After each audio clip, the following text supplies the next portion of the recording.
So, welcome to the latest episode of the Talking Wheels podcast. I'm your host, Michael Wright, Righto74 on Twitter. And I'm bringing you, as we do on the Saturdays, this new podcast, bringing you a chat with somebody who, well, I'd say needs no introduction, but then we won't have an introduction. But this is somebody who, when I was researching and I was looking into and trying to think about how to frame this episode, it's really, really hard because he does so much. So I want to welcome, and it's a warm welcome, to the man who is Peter Oakes. Thanks, Michael. Delighted to join you.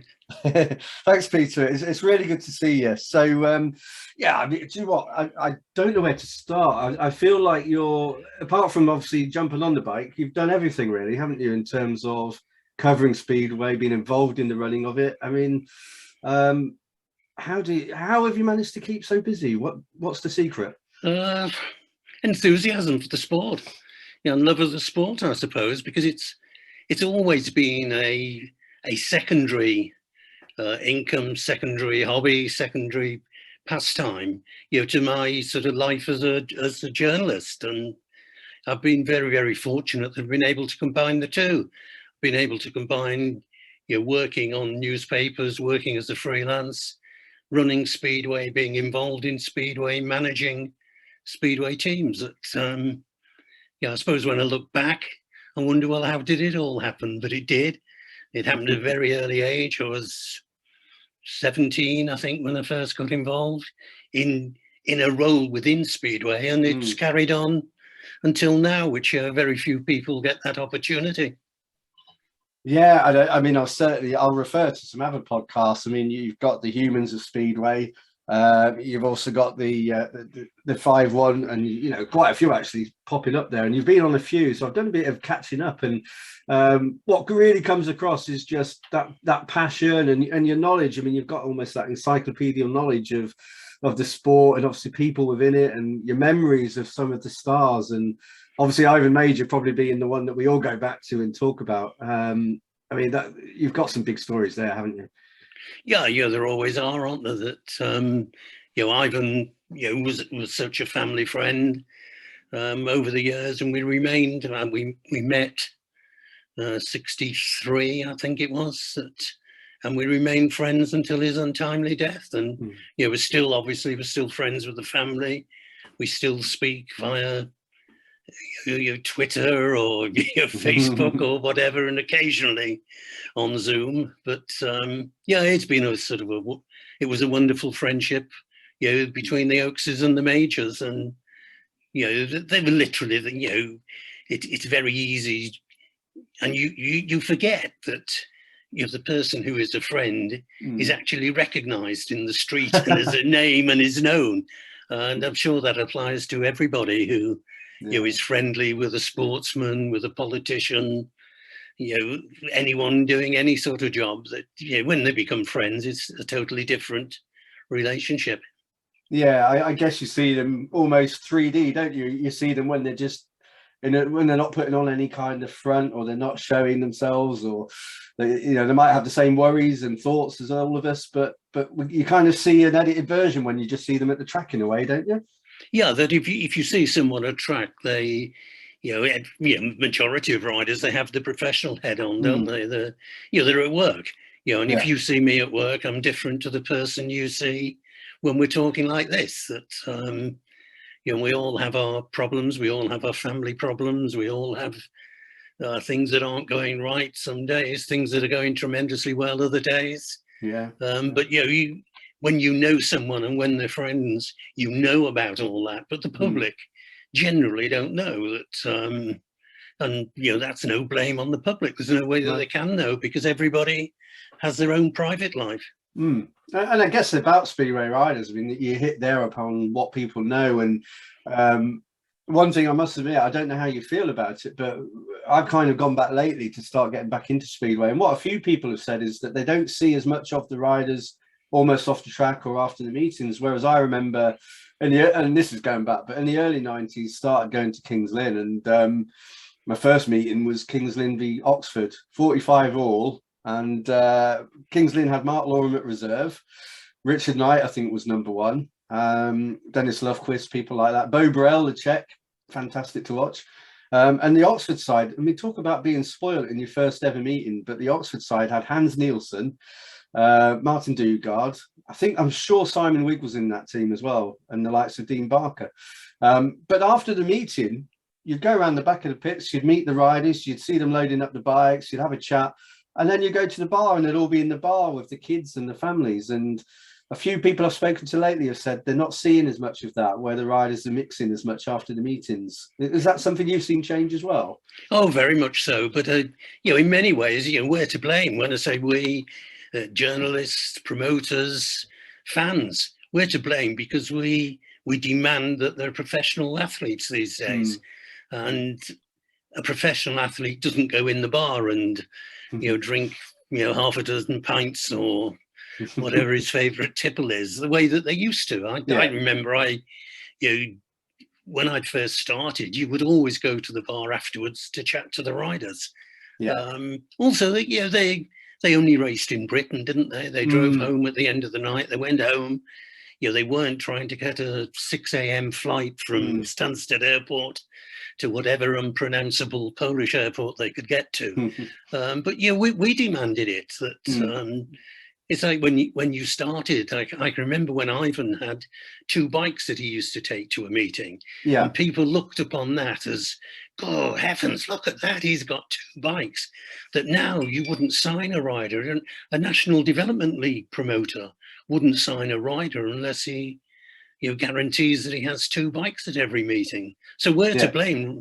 The riders, obviously, the riders are so professional these days that it is hard to believe how it has changed. You rarely see a rider drinking, certainly not during the season. You rarely see a rider in the pits smoking.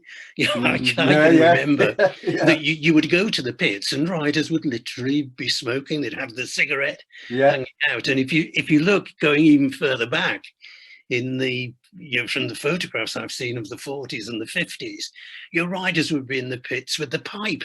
They'd be puffing away at the pipe.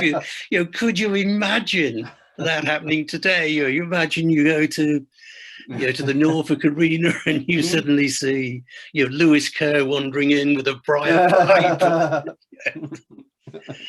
Crazy. But no, it's so professional, and that's why. But I think the corollary with that is that the public don't see the riders, and that is a shame, because I think that was always one of the big assets of Speedway. That the riders were approachable. They were almost the people living next door. But it's every sport, isn't it? I can remember as a kid where I lived in Liverpool. I lived on an estate where Liverpool Football Club owned half a dozen houses, and there would be the players. This was going back to the, what would it be, late 50s, early 60s. And literally, I would go to get the bus to go to school. I'd walk up one road and then go through a tunnel, there was a railway line above it. But there's a paper shop there, and I would quite often stop at that paper shop. I will say now to buy my Speedway Star or whatever. Of course. Yeah. But you'd be stood next to Billy Little, who lived there. You'd be next to a centre half called Dick White. And you'd actually see these people in the flesh doing what you were doing, buying their morning paper. These days, that even journalists, don't even get to talk to players except in that sanitized press conference that the clubs have arranged. So everything has changed. But I think in fairness, and what is the great thing is that Speedway riders haven't changed. As a journalist, I still can get the same relationship with the Speedway rider as I've had throughout my career. They're available. I think, and I've probably only ever had about 2 occasions when a rider has refused to talk to you on the phone, or when you see him, and that is sort of tremendous. That they're still not too busy. That they have to ignore you. But it's some of the tracks some of the clubs did a couple of years ago start to hold more or less press conferences in the bars. Right. I know Kings Lynn were one who did it. And I think that maybe helped for the supporters to meet them. But I think even the other side, probably, I don't know, did supporters even go in bars after the meeting the same? With drink driving, very few of us will go into a bar and have an alcoholic drink. We might have a soft drink because we all know that we can't drink and drive. So it's just a pity there isn't another way, isn't it, of getting that relationship between the fans and the riders. But they still attend functions, don't they? They attend supporters club functions, and they're always very approachable. Like you don't hear of riders refusing to sign an autograph for the little 6-year-old kid who is desperate to see him. They now all do selfies, don't they? You've only got to look on Twitter. The number of times you see a little lad or a little girl on Twitter with a selfie with their particular hero at their particular track.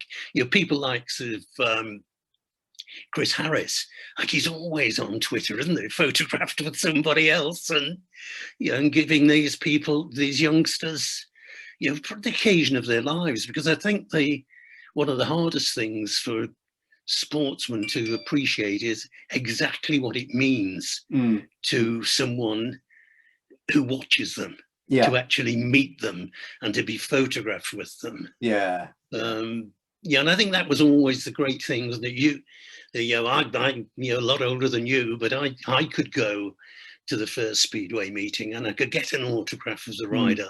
And I think that still applies. But as you say, there isn't that post-meeting links.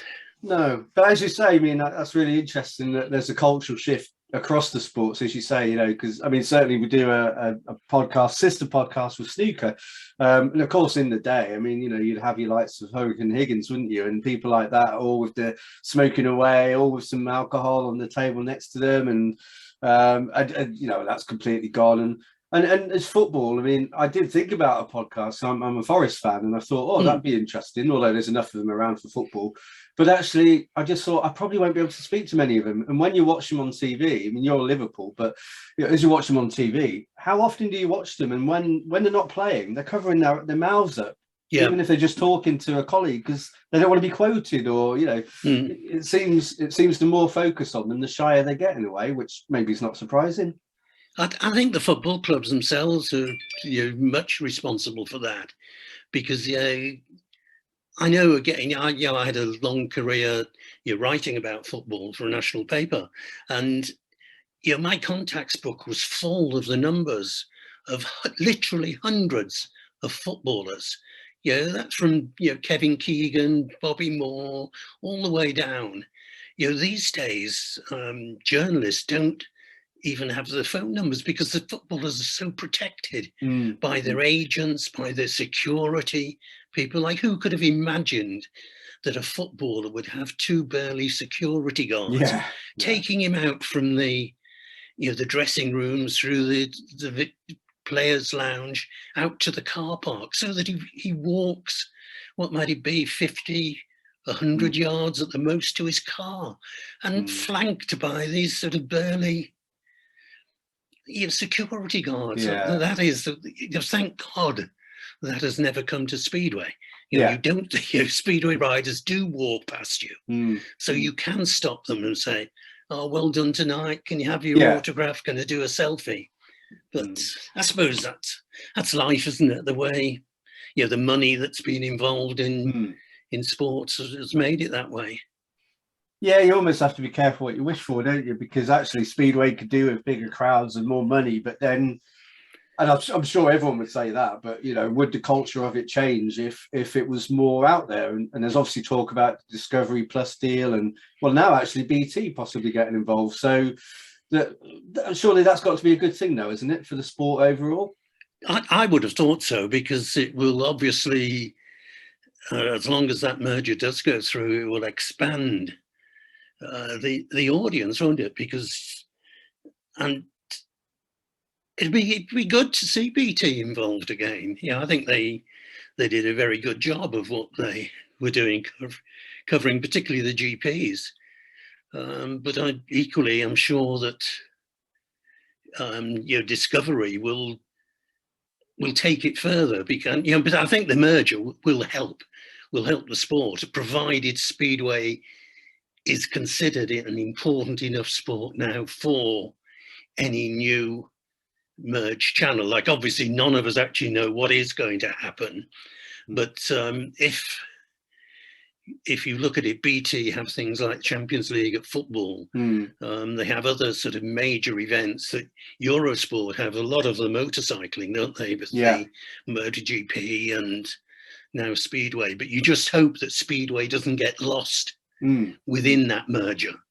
It would be awful, wouldn't it, if we're really reduced to the lowest publicity and the lowest level. But and also, you can only hope. I think certainly it is far better that BT are looking at them, from my point of view, BT are looking at a merger with Discovery than the alternative was DAZN, wasn't it? The streaming channel. And if it had gone if there'd have been that merger between I don't know, I presume you call it DAZN or DAZN or and BT, it might have made it a little different. But we know now, don't we, that Speedway is going to have an outlet, it's going to have a platform, because there is going to be a new all sport, I'm not going to say channel, because I'm sure they'll do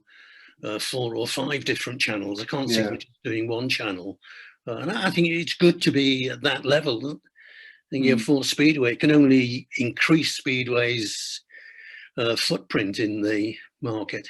Yeah, it reminds me a bit of when, I think it was when BSI came in and the Grand Prix started up, and there was that whole change, wasn't there, from the one-off world finals. Then there was the real glitz and glamour around the Grand Prix, and how a lot changed with the presentation. Because it sounds a little bit like, getting Tony Ricardson on board and moving the World Under-21s to almost GP2, etc. It's again, they've not just come in, but they're looking at the whole way the sport's presented, aren't they, on the global stage, which again sounds quite exciting. Yeah, you assume that they are. That certainly, I'm in the position that you were. I watched the presentation when they launched it. I spoke to both the FIM and Discovery, and they certainly have some very good ideas. The proof of the pudding is, as always, in the eating, isn't it? And there have been these false dawns in the past. If you remember when John Passeldorp came in to do the Speedway Grand Prix, their big effort was that we're going to go to the big stadiums in the big cities. They tried it, and unfortunately it didn't work financially. And we still ended up having meetings not in big cities and not on superb stadia. But somebody has got to make the breakthrough on it, hasn't it? It's happened in other sports. So let's hope it happens in Speedway. Yeah, definitely. So in a way, there's excitement around the global side of it and where that could go, and the Grand Prix series. But looking domestically, I mean, unapologetically, this is in England. We're talking about England and Speedway in Britain. How do you feel it's going at the moment? I mean, what I have to say, when I said that you were coming on, I did put this on social media.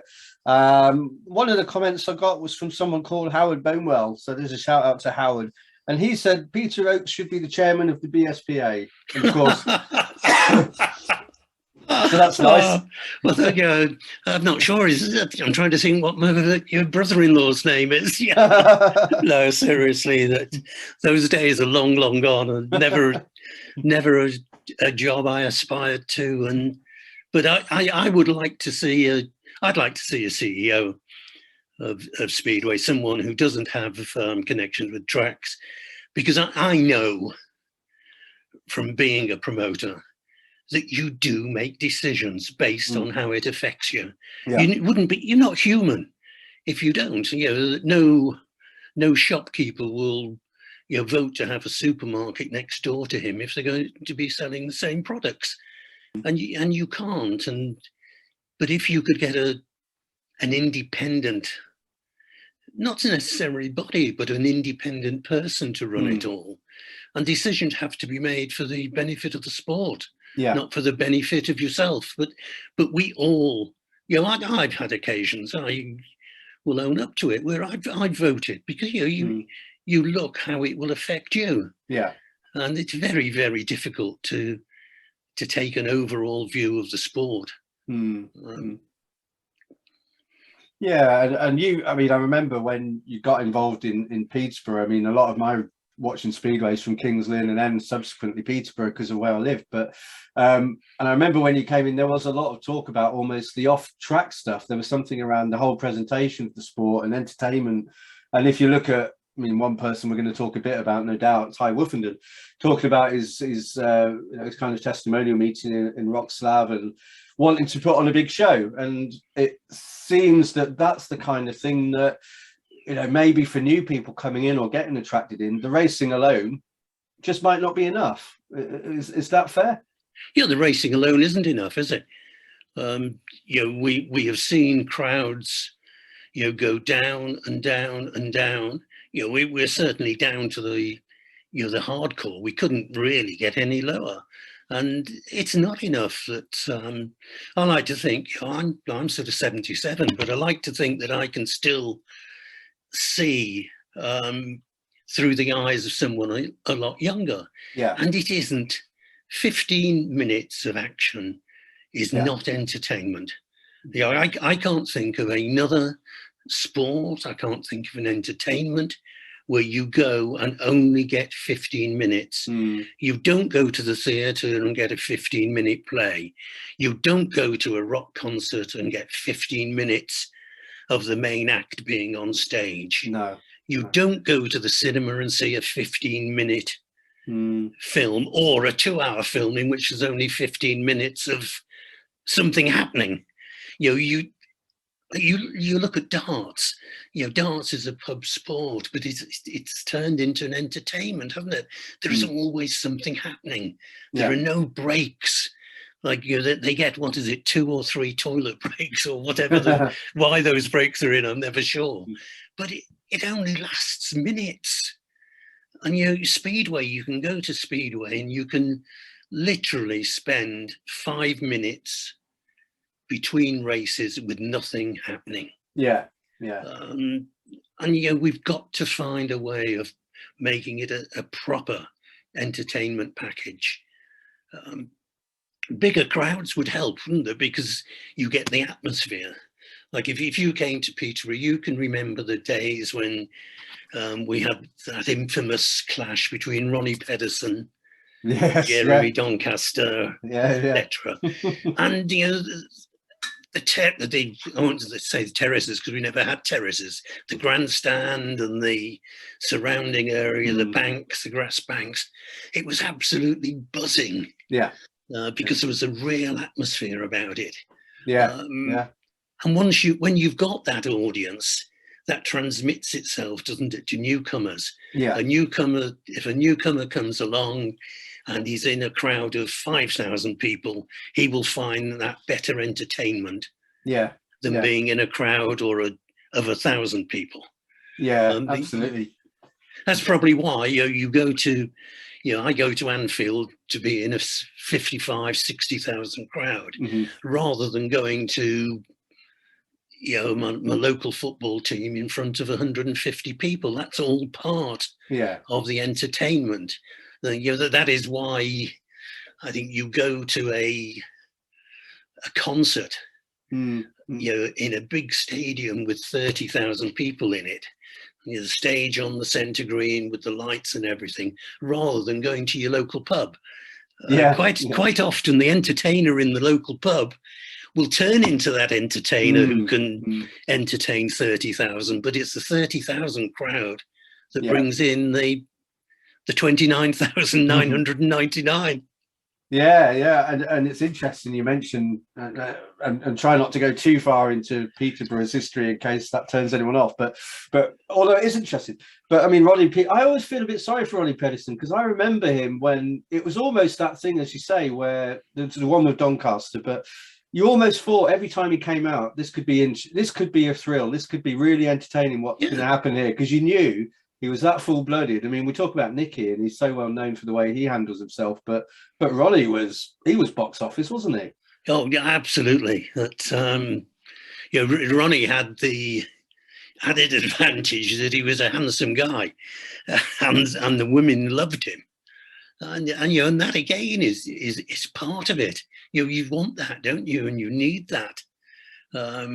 He was terrific for us as a draw card. Yeah, it's funny actually. Lynn Murray, who came and is a fan of Glasgow and came and guested on the Roddy McDougall episode, she said herself, actually these boys should be starred like a boys band, to appeal to the younger girls coming to the Speedway, because they're good looking, they present well. There's a whole brand there that you could really pick up on. Yeah, absolutely. But you're talking about with. You're going to talk about Ty later, but Ty is an absolute classic. That he is a man or a sportsman of today, and that is what we need. We need more of them. And in fairness, that is exactly what Discovery have been saying, is that they want to build them all into characters, personalities, and that they want it so that these riders are recognised when they walk down the main street, not of Wrocław or Lublin or Peterborough, but everywhere. They should be able to go to Nottingham and walk down the middle of the road, in the middle of the city centre in Nottingham, down the Lace Market, and people will say, "Oh, look, there's XYZ. I want his autograph." Yeah, that'd be wonderful. Yeah. Which is a lovely segue, Peter, to obviously most people hopefully have seen it, and read it, Raw Speed. Great book, and really, I think it's, I think you said on a previous podcast that I listened to that, he's one of those names that for you as a journalist is helpful because people know him and you're able to get stories on the back of him, really. How was the whole I'm just interested, the whole process of writing and kind of helping Ty to write that book, because it's really revealing, it's heartfelt, you learn a bit about the man himself, and obviously his dad, the inspiration. But how did that come together, and what kind of process do you go through to make that work? That he initially, Ty mentioned it to me, strangely enough, at King's Lynn, at a meeting at King's Lynn. He must have been there for Wolverhampton. I sort of went to King's Lynn fairly regularly at that time. That he just came up to me and said, "Oh, would you write my life story?" Or I don't know whether he used the word autobiography. He probably said my life story. And I took no real notice, to be perfectly honest with you. Never took it any further.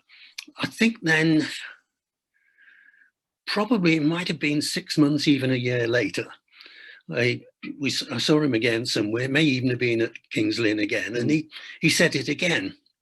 My grandson, Josh, works for Monster, and is a very close friend to Ty. Yeah. But I just sort of said to Josh, I said, Ty keeps going on about that. Does he mean it? Because people say to you, I quite often get someone coming up to me and said, "Oh, you should write my life story," and whatever. So Josh sort of said, "Well, I'll ask him." I asked him, and he said, "Yeah, he's absolutely serious." Ty had had an email from a guy who was involved with a publishing house. Approaching him about the possibility of doing a book. This would be after he won his first world final, right? World Championship. That Ty managed to dig out that email, sent it to me. I rang him. He was an Oxford supporter, or a former Oxford supporter, and he said, "Well, let's get together." So I went and met him. We talked about it. He then put it up to the hierarchy at the publishers, and it started from there. Then the process of doing it, once the contract had been agreed and signed, I had a few long sessions with Ty at his home. We talked about, different things. And what became immediately obvious is that A, Ty wanted to do it, but B, Ty wanted to be brutally honest about it. He didn't want it to be, and I certainly wouldn't have been involved about, I went to Leicester and scored 15 points from 6 rides. The next day I was at Glasgow, etc., etc. And we just sort of, I spent time with Ty, with his mum, with his grandma, with Faye, on occasion with Neil Machin, and we talked it all over. It really developed from there, and then we had long sessions, and it needed a lot of research to go with it, because we didn't want it to be that chronological story of his life. But he never. There were one or two things we talked about and we never used for various reasons. But by and large, Ty was totally honest, answered every question, and then as I sat down and started to write it. We continued to do then a lot of FaceTime on it, which was a bit easier than sort of driving, because he was living at the time up not in the.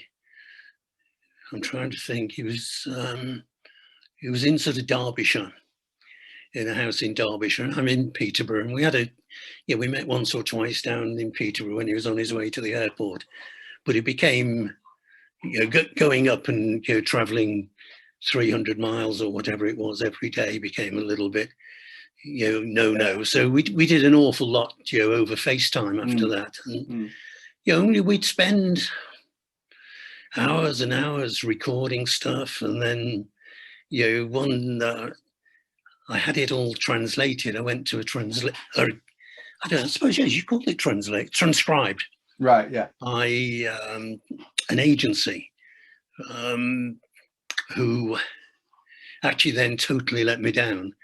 That they had all the tapes, and sort of not even halfway through, they closed down. So it was all lost. So I had to do it all over again. But it was, the family helped. They did a lot of the proofreading, and my daughter came in and did a lot, and Josh himself came in and did a lot. Eventually, we delayed publication probably 3 times because of those sort of hiccups and my own sort of family situation. But we finally got it all done in time for the publication. I can't even remember when it was. And then we wait for it to come out, and it comes out. It is without doubt the biggest selling Speedway autobiography there has ever been. We sold way over 20,000. Right. It was then published in paperback. It was published a separate edition in Polish. So that is sort of a rarity, I think, that a book has been published in both Polish and in English. Yeah, definitely. But I think it told Ty. I think it was Ty talking. It told the true story of Ty. It didn't pull too many punches in it. That he had the lawyer knocked out a few things. The few things that the legal department came back on and said, they're a little bit cautious, the legal departments at publishers. Right. Like there are things which basically you would normally think, well, it's just one man's view, but they not to a terrible degree, but there had been a few more bruised egos if it had all gone through. But he was an absolute dream to work with, and still is. And I think he's vastly underrated for what he's done. I think personally, I think it is an absolute disgrace that he hasn't been honoured by his country. Yes. And hasn't been awarded an MBE when you consider not only has he won, the only British rider who's ever won 3 individual world titles, but he raised over £100,000 for Ormond Street Hospital for children, and he raised money for cancer research, and people overlook all that and think, because he's got tattoos and he's a man of the 2020s. But I really do think, and again, I think Speedway should have done more to put him forward for an honour. When you look at some of the people who get honours, particularly in sport, where they have one event where they win, and they are MBEs. Definitely. Olympians are a good example, aren't they? You have a good Olympics and you normally get something, don't you? But again, that is, the authorities should be doing it. Like, as far as I don't know for sure, but I don't think any of the motorcycling authorities have even put his name forward. They might have done, but they certainly have never said that they have done.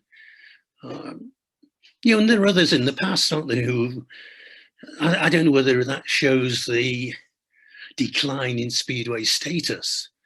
When you look back, that sort of Peter Collins deservedly got one, Chris Morton won, Ivan got them, Barry Briggs was on, Johnny Hoskins was, but it is so long since any Speedway rider. There was no sign of them. I know it was a bit too late, but you can guarantee that the Speedway of Nations winning side, they won't get. No. And what an amazing, for so long since the last time they've won at that level. I mean, it was brilliant, but it could easily be missed, really, couldn't it? Well, it was, wasn't it? It was ignored by the mainstream media. But again, how much does Speedway itself push that side of it? But as you say, in a way, where's the driving force to make that happen? Because you kind of, as you say, they've got the Promoters Association, you've got the Control Board, and you got the FIM a lot kind of further back, really. But you almost think, who's branding it, who's making it. You said the names there. I mean, 2 names that were not mentioned, and I'm trying to think back to what happened around the profile when they won the world title. But I'm thinking Mark Loram, or Loram, however you want to say his name, Mark Loram, and Gary Havelock. Talk about he's a rock star. Talk about saleable Speedway riders. Gary Havelock had all of that, just as Ty does now. Yeah, absolutely. That and totally ignored. But you can guarantee if that had been somebody from rowing or or some of the what you would call elite sports, with elite being the audience rather than the competitor. You do wonder, don't you? Is that part of it? But surely part of it is just that. And you mentioned earlier, obviously a lot of what you do is around bringing to attention the sports that you're working on, and trying to get the attention of people to give you some space to publish. And we had Roddy McDougall for our first episode because of his book No Breaks, which I remember really when we talked about that. Initially, it was about a season. He was just going to go through a season and meet different people in the sport. Then it was the season that never really happened because of COVID, so that became it. But actually, what I thought it was more of a document that will go down as a bit of a historical document about the current state of Speedway, because it was just a really good piece in time as to where the sport is now, which is why I chose to use that as the first episode of this podcast. But people like Roddy, I mean, I know that's Roddy's somebody you think is somebody who could do some good for the sport. Roddy was a senior executive at the BBC, at ITV. He wasn't someone who was really out in the field in as much he had a bit part. He led it all. He led it all for the 2 national free-to-air television stations in this country. I don't know Roddy that well. I've never met him. As far as I'm aware, we've spoken a few times. I've interviewed him, but there is someone who must have so many contacts in the right places. And surely Roddy would do things for the sport, because he clearly loves Speedway, and he's a Speedway enthusiast. He didn't write a book to make money and to be rich out of it. He wrote the book because he was writing about a sport that he loves. And incidentally, if anyone hasn't got it, it's an absolutely super book. It is a lovely read. It tells you a lot. And to manage to get his 60, 70,000 words from a season when there were no Speedway meetings is quite that's the one. Yeah, I've got mine down here somewhere. But he's the sort of person that I wish that the BSPL almost had an executive panel in which they brought in people with that sort of expertise. Sought their advice, sought their help. One thing which I was always disappointed at of late is the virtual demise of the all-party parliamentary group. The MPs. That was a terrific idea, but it is virtually, as far as I'm aware, it is still in existence. But they have no meetings. There are certainly no get-togethers. But they're the sort of things that you need to spend time with. Talking today is probably the wrong time to talk about the influence of members of parliament. But by and large, members of parliament can make things happen. That we've seen. I think the MP for Oxford was heavily involved in Oxford Stadium being preserved. I know that sort of Mr. Tomlinson, isn't it, the MP for Swindon, is doing his utmost that while he hasn't got Speedway back yet, what he has done certainly is help to prevent the stadium being taken over by houses. And that's what you need to use those people that they do have influence. That an MP on board is important to business, to sport. And we, like Speedway, just seems to have, motorcycling sport has been forgotten in this country in respect of getting things like grants and you wonder why, and you know why. The answer is that that sort of those avenues of revenue have never really been worked upon. They've not been followed. You just need it. It is whatever people say. The country is who you know. Rather than what you know. But what you should, is the right people. Who then become the people who you know. I feel like we need to get a group together of, Roddy and yourself spearheading it, maybe as consultants or something. But as you say, there's certainly a call for, even the vision, isn't it? Even to know that as a fan, that the sport's going in a certain direction. There's a vision for it in this country, because you can see some encouraging bits. You can see the youth development. I know on a podcast before you mentioned about female Speedway riders, and we are seeing that possibility now in the kind of coming through the ranks, if you like. But the success of Team GB, the professionalism of Team GB. You mentioned the professionalism, and all over social media at the moment are these training camps with young riders coming together in GB colours to kind of get fit and ready and build that team ethos. There's a lot going on within the sport, but is it raising the profile? Is it getting noticed outside? And that's kind of what we need, isn't it? That on GB, the job that Rob Painter and Vicky have done has been absolutely unbelievable. But it just shows you that if you run something professionally, success comes, because they've won an FAM gold medal, and they've won it, how long was it? 3 years, maybe? Has it been in operation? They've been in charge. But you only have to look at the businesses and the companies that sponsor Great Britain.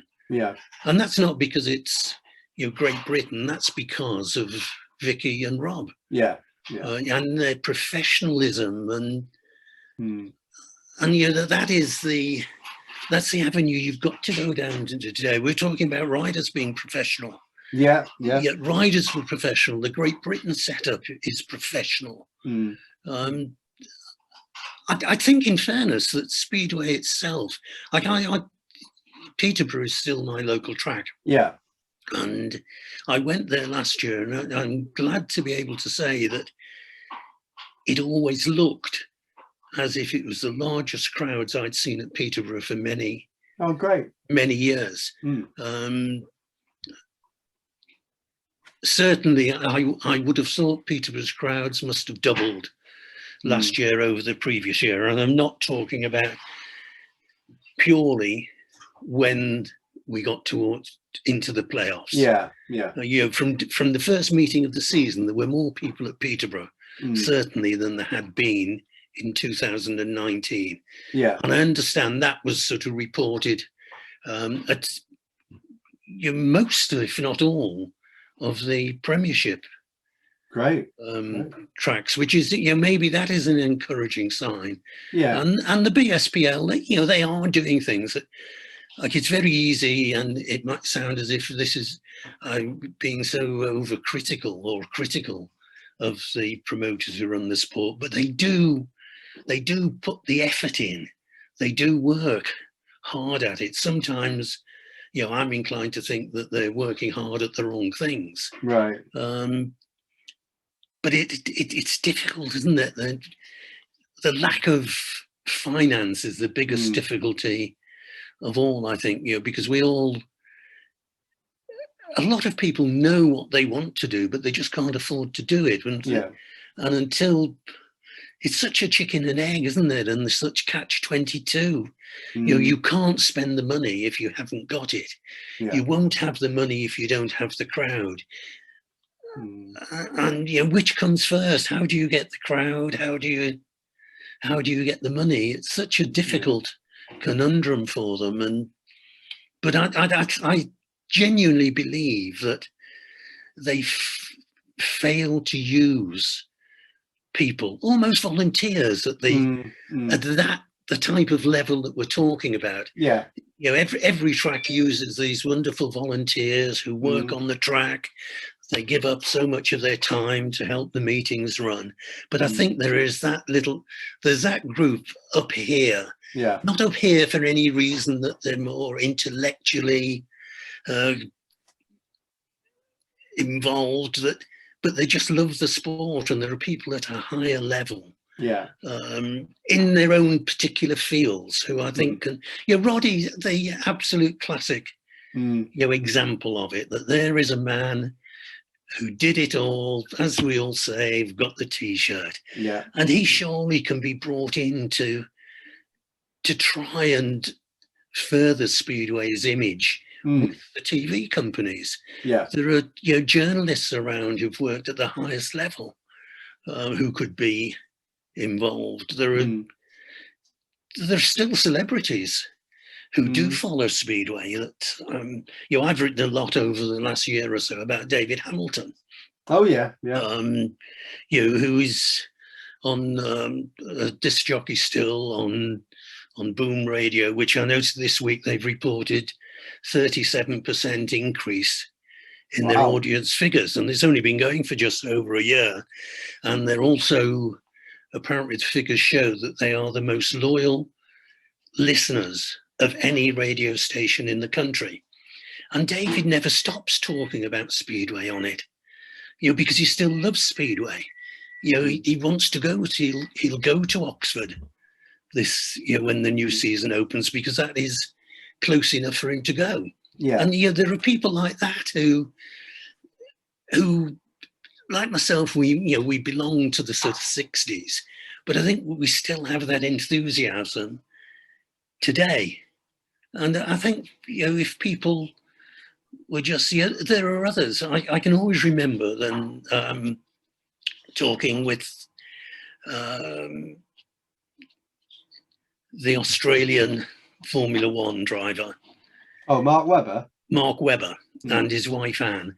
Like, Anne in particular was is a very, very keen Speedway supporter. She would book a hospitality suite at Cardiff for the British Grand Prix, take her friends along.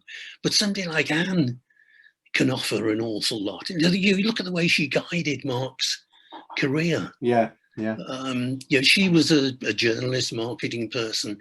She is someone you think, well, why? And that is what I talk about as an executive council, of executive directors, almost without a financial say, and not wanting to do it for a stipend or a salary, but want to do it just because they would love to see Speedway back to where it belongs. And let's face it, like, it is a wonderful sport. It is a wonderful, entertaining sport. It is a thrilling sport.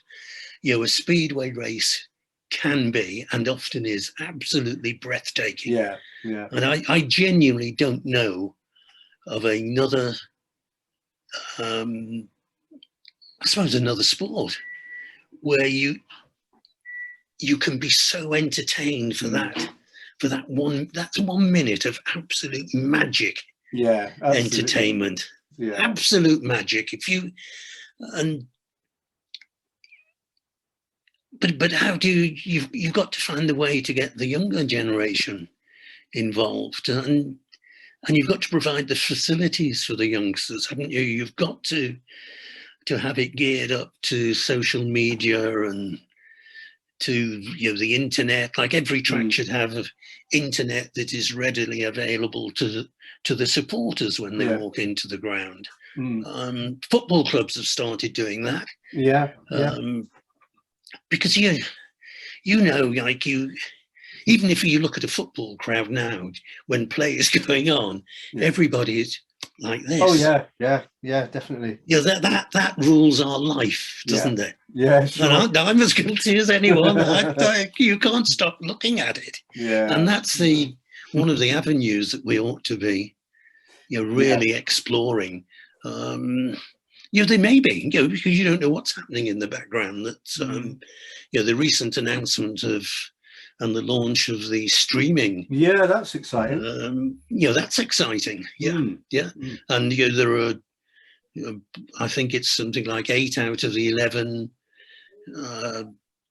championship teams or clubs are going to do their own live streaming in addition to the national championship streaming. So I think that's a good sign. We are getting there, but it's very, very slow. And as you say, you can't quite see the strategy or where it's coming from. But mate, I don't know. I'll vote for you if you want to go for the executive council, even if it's just an ad hoc role or something. I think that is a definite. That should be.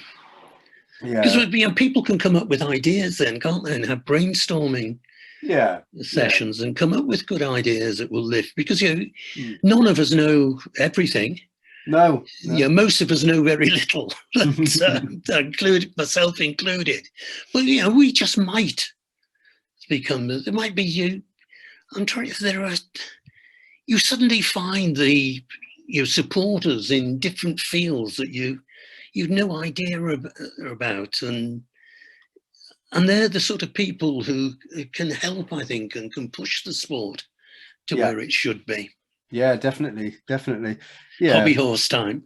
No, well, we're not without hope, are we? We're seeing some green shoots, but it's just whether we can a more sustained push to get Speedway where it should be. Because as you say, I think Ronnie said this on the podcast actually when we talked, where it's one of those rare sports where it's such a thrill, but you can watch the whole race pretty much wherever you are. Whereas obviously with a lot of motorsports, you'll see a bit of it, you'll see everyone whiz past you, and then you'll wait until they come round again.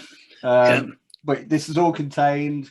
It's incredible, isn't it? I remember when I used to go to Kings. The first season was at Kings Lynn in 1990, and I just remember when Henke Gustafsson joined, and they were against Wolves on his debut, and he was missing the gate, he was chasing after Ronnie Corey, Samuel Malenko, people like that, and you just kind of watched thinking, I found it more interesting in football, and I grew up playing football, and I just thought this is on another level. This football can't get near this. This is so thrilling.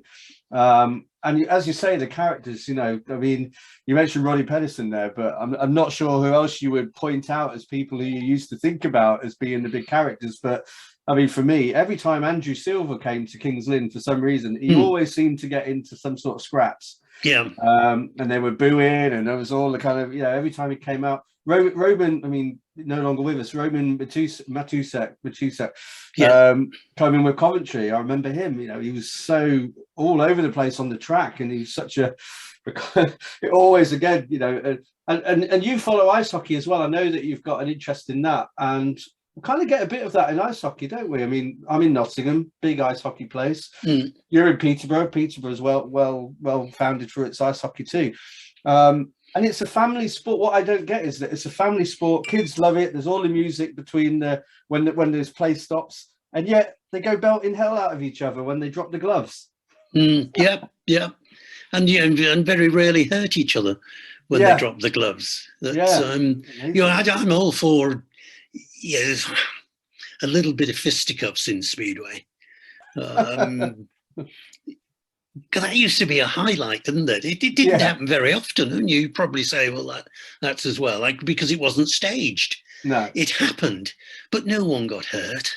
No one got injured, and all that happened is you got another X hundred people. Come the next time the other guy was at your local track. I was trying to think. There is a link between Speedway and ice hockey, which is local to you, I think, because if I remember right, and correct me if I'm wrong, Peter, but wasn't Sam Tizar, didn't he play ice hockey as well? He played a bit ice hockey in the Czech Republic, or in Czechoslovakia as was. Quite a few of the Speedway riders, particularly the Swedish Speedway riders, were pretty competent ice hockey players. Of course, in America, there's one of the promoters at New York is in fact a former NHL player. So like it's a strange mix, isn't it? Because ice hockey players are usually 6'8" or whatever, and big guys. But there is, and there are a lot of. I can remember talking on the ice hockey side to the one-time coach at Coventry. And he sort of said, he was a great, ice hockey player, a great ice hockey fan. Sorry, he played as a youngster, but he was a great Speedway fan. Okay, he was an ex-ice hockey player who coached Coventry, and he would talk about Speedway. There are so many almost hidden Speedway fans within sport. There is of late there's been a girl called Zoe Backstead who was just won her second cycling world championship. She's now world cyclocross champion, and she won in the world championships earlier in the year. And her father, Magnus, he is another big Speedway fan. That he's Swedish, but he lives over here lives in Wales, but he never misses Cardiff as long as he can. He's also the commentator for Eurosport on cycling. But there is someone else who will have some knowledge and influence and loves Speedway. And you look in Poland, don't you? Zbigniew Boniek, who's probably the greatest Polish footballer. He is so heavily involved in Speedway and such a Speedway fan. And there are those people that you need to be used. Another one that I would have on my executive sort of panel would be Darren Fletcher.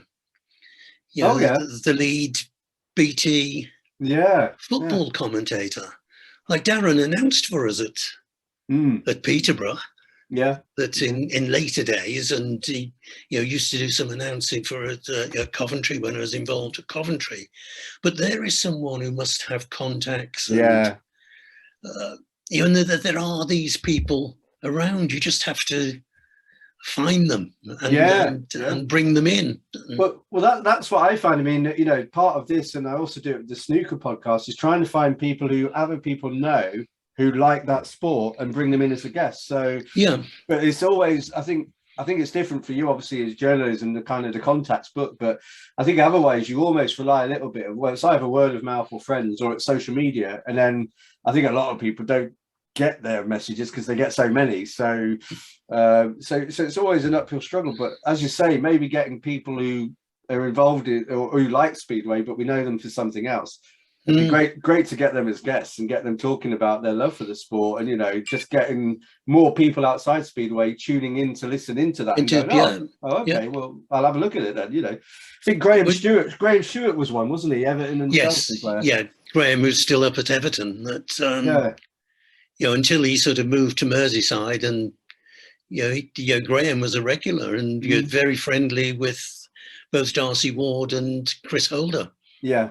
And sort of helped them a lot, you know, on business side of it all. Yeah, he's another person. You look on, I don't know him, but on Twitter, Russell Osman at Ipswich. Oh yeah, who was an ex-England player. You look at Keith Deller again at Ipswich, the former world darts champion. Oh. And obviously, you know, there's Scott Mitchell, isn't there, down at Poole, who was the former world champion at darts and is still one of darts' big figures. And you know, these are the people. You almost need a bunch of ambassadors that, you know, who can go and promote the sport and give them that opportunity to promote the sport. Yeah, we've got such an opportunity there, haven't we? Really, it's just it's crazy. It's how we tap into it. Tell you what, Peter, can I ask you for, do you mind, because I feel like we've still got some ground to cover, do you mind if we hold this now and then maybe reschedule for a second part? Would you do that with me? Yeah, no problem. Because I think we've got loads we could go into. I've still got loads of notes here and I want to talk to you about, but I think it would be great. You know, I want to thank you really for part one, because this is now part 1 of 2, I think. Oh, good. You know, but I think some kind of exec council or some sort of network, and also fans groups are tapping into people who you know who would give the time and views quite gladly. But well, why don't we pick that up at the next the part 2 then, Peter, if you would, and then you know, there's some more ground I think we haven't covered yet, but really great and interesting talking to you. Yeah, you just come back and let me know